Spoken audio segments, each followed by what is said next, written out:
You've guessed it, I'm in the kitchen and today I'm cooking soya burgers. Now I've tried to find a recipe for quite some time for soya burgers. One that cooks well, that tastes good and holds together, but I didn't really find anything that I really liked, so I thought I'll come up with my own. So I have, and here it is. We like cooking with soya because it's a complete protein, so it's perfect for the vegetarian diet. And the good thing about soya is it reacts to whatever you give to it. So it has no real flavour of its own. So whatever you give, it takes on and absorbs. So we're creating a really nice marinade for it as well. So I'm sure you're going to enjoy them. This video format is going to be a little bit different because normally I lay all the ingredients out first and go through them. Well, I'm not doing that today. I'm going to do it step by step. So I'm going to start with showing you how I treat the soya, and then we're going to move on to putting it together and eventually cooking it. So I do hope you enjoy it. Stay tuned and cook along with me. As most of you will know, soya needs to be rehydrated before it can be used. Now, I'm using soya chunks simply because that's what I've got.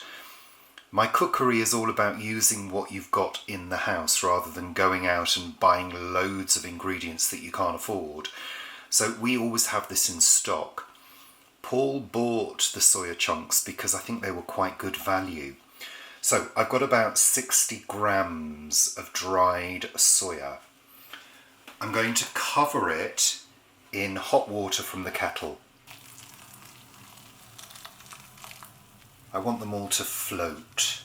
I'm also going to give them a little stir and a push around. We want them to absorb lots of water. Don't really get too hung up about the amount of water that you use, as long as they have the opportunity to swell up and absorb the water. We're rehydrating them, and we're going to be getting rid of any excess water anyway, so as I say, don't get hung up. And you can always add more water if need be. I don't know whether you can see, but they are starting to swell up. Depending on how much water you put in, they're going to triple in size. I'm going to add just a little bit more water, just to float them again. And then just leave them for a few minutes to continue soaking up the water. Give them the occasional stir. If you're using soya mince, you'll find that it soaks up the water a little bit more quickly than this, but these are almost kind of done. And they're starting to feel softer, like little sponges. Okay, it's been a good few minutes now and they're really swelling up. So I'm going to drain them using a sieve.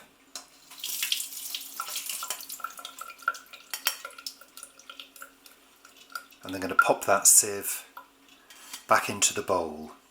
And then I'm just going to give them a press, just to squeeze any excess water out of them. Yeah, you see there's quite a bit of water come out. I'm going to discard that water. Just do it again. Again, discard any excess water. And that's our rehydrated soya, which, if I just give it a squeeze, is now soft. Soft and like a sponge, ready to take on the marinade. But there is another stage before we do the marinade. We need to chop the soya up into smaller pieces to make our burgers. So I'm using one of these mini choppers. I'm going to spoon in half of the chunks first.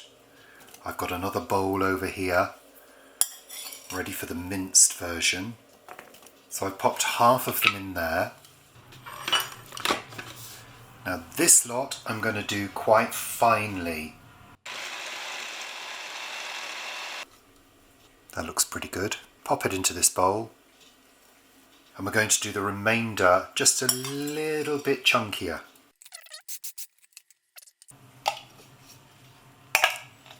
Give it a stir, and there we have our soya mince ready to use. So for the marinade, in this bowl I've got some soy sauce, some green pesto, some miso paste, some yeast extract and some black pepper.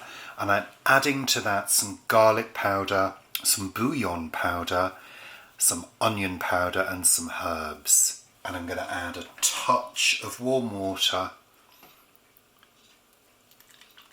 and then give it a good mix. Make sure everything's really well mixed together. And this not only adds flavour, it also adds colour. You've got the richness of the yeast extract and the soy sauce. Also the added dimension of the herbs. And of course the herbs in the pesto as well. Now if you don't have pesto you can use tomato puree. I don't have tomato puree so I'm using pesto instead. Okay, let's add that to our soya. Let's pop it all in.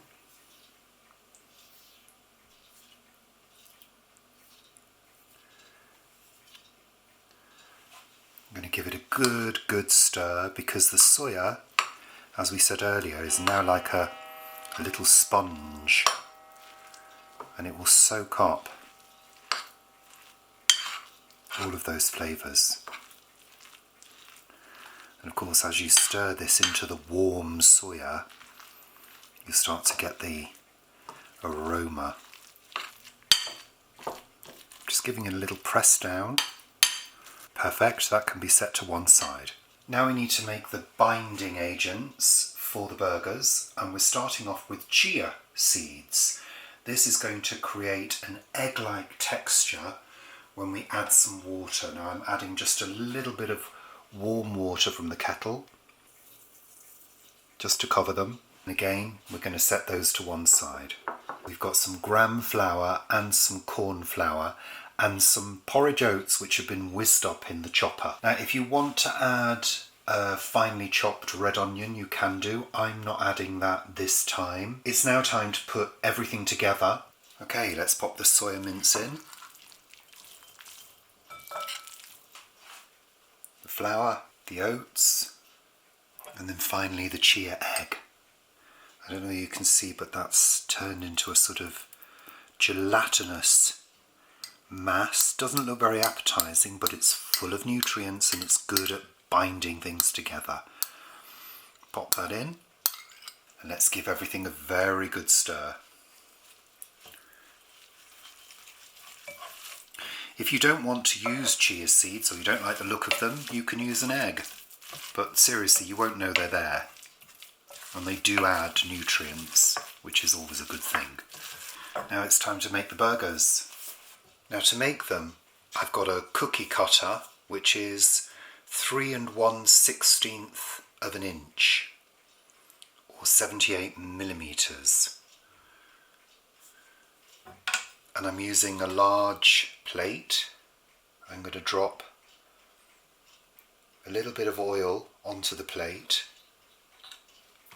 I'm just going to spread that with my hand.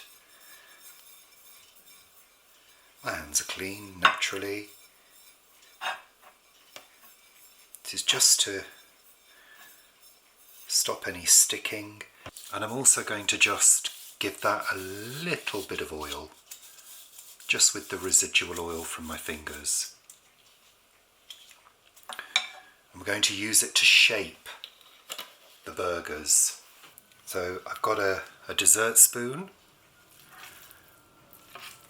I'm going to take a spoon of the mixture. Just keep spooning it in. This should make about 4 burgers. And then I'm just going to press it down very firmly.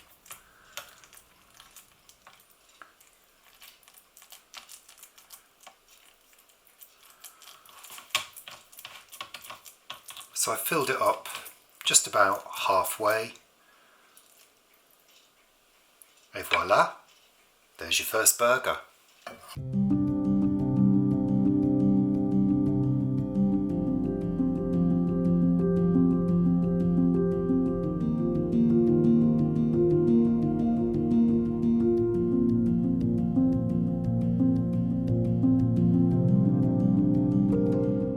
Okay, so we've got our burgers all nicely formed. They need to go into the fridge, and I would say refrigerate them for 15 minutes to 30 minutes. Now bear in mind they've got a flour content, so because of that they can brown very easily, so we want to keep the heat low. So I'm going to pop a little bit of olive oil.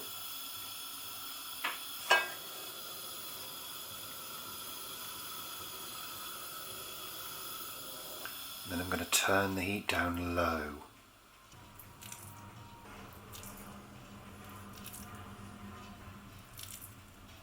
I'm controlling the heat just until I can sort of see a little bit of sizzling going on, but I know from experience that they will brown very quickly, so I can see one of them starting to sizzle a little bit. So I'm going to turn the heat down to low again. Don't be tempted to turn them frequently. You want them to seal in on the bottom, and that's going to take around, I would say, 5 minutes. So set a timer for 5 minutes.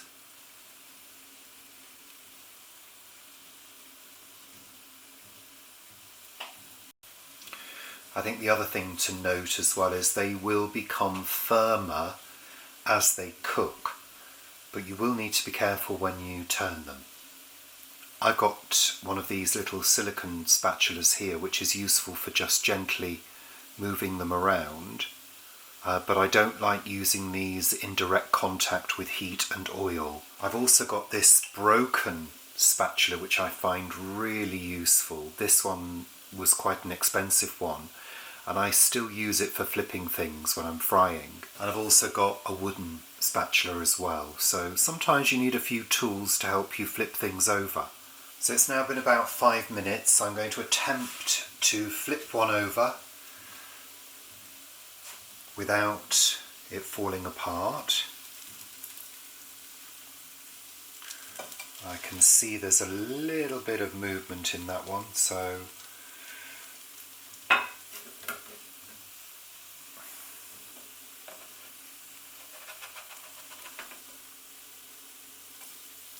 there we are. Look, you see, it's really browned nicely. When you're flipping things over, it's best to do it in a quick movement. So, there we are.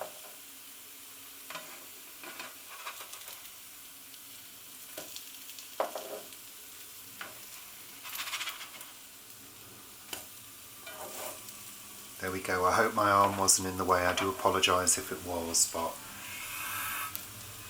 it's a bit of an awkward manoeuvre. There we are. They're golden brown, lovely. So I'm going to cook those for a further 5 minutes. And as you can see, keeping it on a low heat is essential, otherwise they would be almost burned. If you were cooking them from frozen, you might need to cook them for slightly longer. But I've never tried freezing these, so I don't know about that.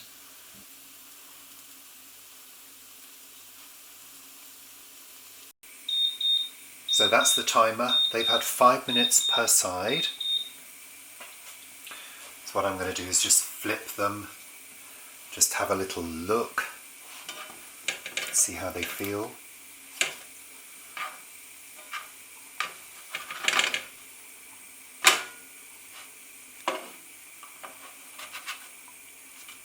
Oh.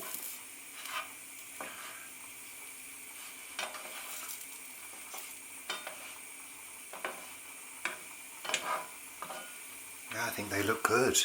We're going to have these for lunch with some baked beans on the side. Let's have a little look.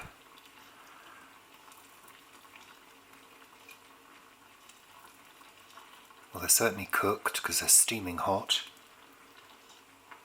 And they look good. Nice and firm. Time to eat. So, Paul, these are my burgers with pesto. Pesto. Pesto. Nice shade. In the spirit of using things that we've got in, nice texture as well. Yeah, in the spirit of using what we've got. Yeah.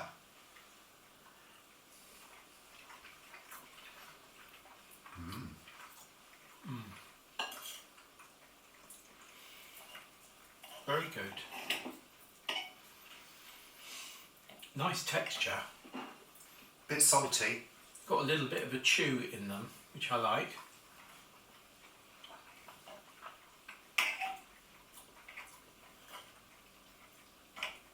I think I used maybe a little bit too much miso. Maybe a little bit too much yeast extract. I was a bit heavy-handed. It is very nice though. You didn't do a bun with it. No, because I thought we'd taste them properly without a bun and cheese and mustard. I would be very happy for you to do a huge batch of these and put them in the freezer. Yeah, they're very... yeah, I'm listening to you, but...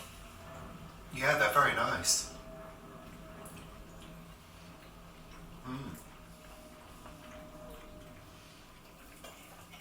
They've got a good texture to them. They're firm, they're tasty. Yeah. I think they'd be great in a bun. And a few chips. That would be nice. You made them with tomato puree last time, didn't you? Tomato paste as well.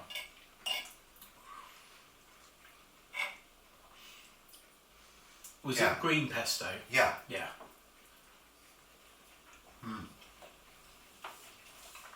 They're good. I think it's just a seasoning adjustment.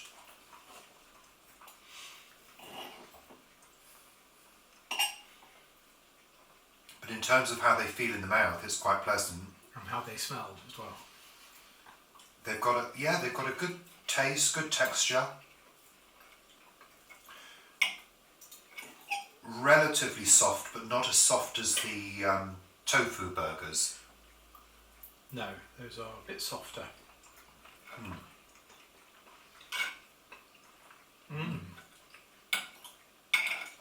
Nice with the baked beans as well.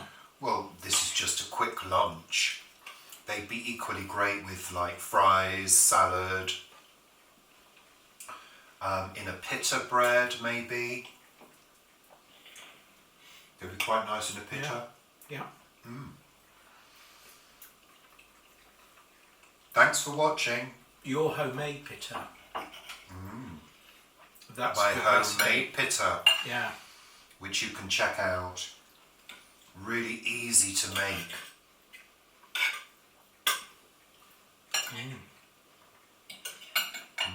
I look forward to you making a big batch of these. Then I won't have to go shopping. Bye. We're going to chow down.